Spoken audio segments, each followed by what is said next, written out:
Salut tout le monde, comment allez-vous? Moi ça va plutôt bien. Aujourd'hui on se retrouve tout simplement pour une nouvelle vidéo pour parler tout simplement d'un nouveau film manga OAV. Bref, donc ça fait longtemps qu'on n'a plus parlé de manga OAV. Dragon Ball, bref, c'est vrai quand même que j'ai pas mal parlé ces derniers temps, voire beaucoup trop, un petit peu trop en fait, de One Piece sur les OAV manga. Bref, donc j'ai quand même terminé il y a quelques temps, voire 1 ou 2 ans, je dirais plutôt 1 an. Donc Dragon Ball, donc les films c'était le dernier, c'est Dragon Ball Z Battle of God, puisque c'était le dernier. Dragon Ball Z tout simplement, donc voilà, bref, après il y a d'autres films qui sont sortis, bref, donc de Dragon Ball, faudrait bien que j'en parle. Donc voilà, bref, donc aujourd'hui on va parler plutôt de Dragon Ball GT 100 ans après. Donc Dragon Ball GT 100 ans après, donc c'est le seul et unique film de Dragon Ball GT, bien dommage d'ailleurs. Donc voilà, bref, donc c'est littéralement une autre version de Vision de Goku, la preuve de son courage et la boule, donc à 4 étoiles. C'est un téléfilm, film plutôt d'animation japonais réalisé par Yoshihiro Ueda et Hidehiko Kodaka, diffusé sur Fuji Télévision en 1997. Donc voilà pourquoi je dis plutôt téléfilm, film, puisque c'est pas sorti au cinéma mais plutôt tout simplement directement à la télé. Bref, donc l'histoire se déroule comme le titre, voilà, tout simplement 100 ans après les adieux de Sangoku dans l'épisode 64 de Dragon Ball GT, puisque je le rappelle, Sangoku donc est parti avec Shenron sur le dos de Shenron. Bref, il y a plein de théories aussi là-dessus, c'est assez chelou, donc voilà, mais il y a quand même le fait que Goku est parti donc avec Shenron. Donc voilà, bref, donc on retrouve Sangoku Junior, attention, petit-fils de Pan qui, je le rappelle, est donc la petite fille de Goku, part à la recherche des Dragon Ball lui aussi pour soigner sa grand-mère malade. Alors trouillard, et ouais, ça c'est différent de Goku, et manquant de courage, il va avoir affaire à son camarade d'école, Pac, et sa bande dont il est le souffre-douleur. Oui, ça change beaucoup, et donc il a fait surgir la puissance Saiyan permettant d'assurer la relève qu'espérait Son Goku à la suite de cette aventure. Bref, à la fin du film se trouve un dialogue entre Sangoku et Sangoku Junior, et à la fois comique et poignant, puisqu'il clôt une fois pour toutes les histoires de Sangoku, et donc ce dernier apparaît seulement devant son petit-fils, comme il l'appelle, et lui explique comment comment fonctionnent les Dragon Ball. Un plan idiotique apparaît comme un début de la série, un Sangoku priant devant la boule à 4 étoiles, de Sangohan. Comme à son habitude, Sangoku disparaît subitement en faisant un dernier adieu. Donc voilà, bref, donc pour la fin de Dragon Ball GT. Donc Dragon Ball GT 100 ans après, on retrouve un Sangoku Junior, donc voilà, mais qui, on va pas se mentir, c'est pas Sangoku du tout, voilà. Il est plus trouillard, il est moins téméraire que Goku, et ça c'est plutôt dommage. Je trouve que c'est un petit foirage là-dessus, mais c'est pas trop grave dans l'ensemble, donc voilà. Bref, donc on a toujours Pan qui est toujours en vie, très très vieille, on va pas se mentir. Et par contre, petit problème, comme on peut remarquer donc dans ce film là, c'est que il n'y a plus d'alliance entre la famille de Vegeta et la famille de Goku. Voilà, ouais, ils se parlent plus, on sait pas vraiment ce qui se passe, etc. Voilà.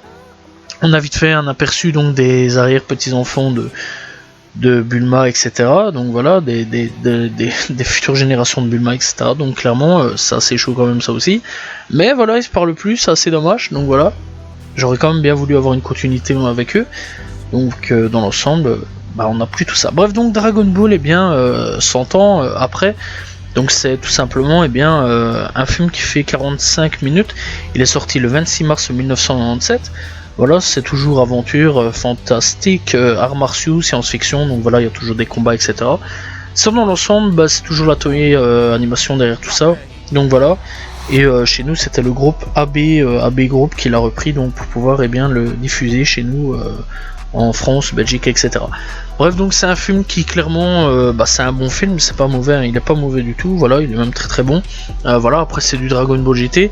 Je sais bien que Dragon Ball GT c'est pas non plus quelque chose qui a fortement plu donc à la communauté Dragon Ball, même encore aujourd'hui, il y a encore un débat là-dessus, malgré qu'il y a beaucoup de gens qui préfèrent aujourd'hui Dragon Ball GT à Dragon Ball Super, bref, avec tout ce qui s'est passé avec Dragon Ball Super, malgré que apparemment l'arc Mojo, j'espère que j'ai bon là-dedans, enfin bref, un mec en forme de bouc avec des cornes assez chelou, bref, ouais, c'est assez bizarre de dire ça. Donc clairement le mec, on dirait en fait apparemment ça serait bien, voilà, ce serait un bon arc, mais clairement j'ai pas lu ni regardé, enfin plutôt lu. Donc voilà, bref, donc dans l'ensemble, c'est un film que j'ai trouvé assez bien. Voilà, graphiquement, c'est toujours la même reprise que Dragon Ball GT, encore un tout petit peu plus amélioré, voilà, sur certains points. Voilà, on voit qu'on a un petit peu avancé dans les trucs. Voilà. On retrouve Goku, malheureusement il combattra pas, ça je tiens quand même à préciser tout de suite. Voilà, on retrouvera par contre un combat vraiment pas mal à ce niveau-là, par contre c'est vers la fin, avec Goku et un personnage dont je ne dirai pas les noms. Bref, donc dans l'ensemble, niveau de la musique, c'est toujours le même style de musique que Dragon Ball GT dans l'ensemble. Voilà, c'est de la bonne musique, c'est pas mauvais, voilà, franchement c'était plutôt cool à ce niveau-là. Et franchement, niveau graphisme, voilà quoi, c'est pas non plus dégueulasse. Il y a mieux, mais c'est pas dégueulasse. Bien sûr, c'est vieux, voilà, ça c'est ça qui est défendable avec le truc, c'est vieux, donc voilà. Mais clairement, ouais, ça date un petit peu. Voilà, 1997, c'est quand même vieux à l'heure actuelle. Ça fait 26 ans et en fait, c'est sorti à mon année à moi. Bref, donc clairement oui, c'est un film que je vous conseille vraiment d'aller regarder. Voilà, et surtout je trouve quand même que c'est plutôt cool parce que on vient conclure un petit peu la fin, donc avec Dragon Ball GT, où on fait bien quelque part un changement de flambeau. Voilà, la nouvelle génération, donc voilà, de la nouvelle génération, donc l'ancienne génération, Goku qui débarque, qui parle un petit peu donc à Goku Junior, qui clairement lui enseigne certaines choses, voilà, certains petits trucs, etc. Et puis il fait un passement de flambeau pour que ce soit Goku Junior qui protège la Terre, et ça c'est plutôt cool, donc voilà. Et clairement, franchement, le film est vraiment très très bon là-dessus, surtout au niveau du passement de flambeau, on va dire, donc voilà, et franchement, voilà, c'est bien, ça conclut vraiment toute l'histoire Dragon Ball Z et Dragon Ball GT. Voilà, bref, donc dans l'ensemble, je vous laisse vraiment aller découvrir le film Dragon Ball GT, donc 100 ans après. Donc voilà, c'est vraiment un très bon film dans l'ensemble. Pas mauvais, mais encore une fois, dans l'ensemble, c'est pas non plus obligé de le regarder, ça il faut le savoir, puisque Dragon Ball GT n'est plus officiel par rapport à Dragon Ball Z, puisque Dragon Ball Super est devenu officiel par rapport à Dragon Ball GT. Bref, donc c'est la fin de cette vidéo, n'hésitez pas à vous abonner, liker, commenter, partager. On se retrouve demain pour une nouvelle vidéo. Salut tout le monde, ciao ciao.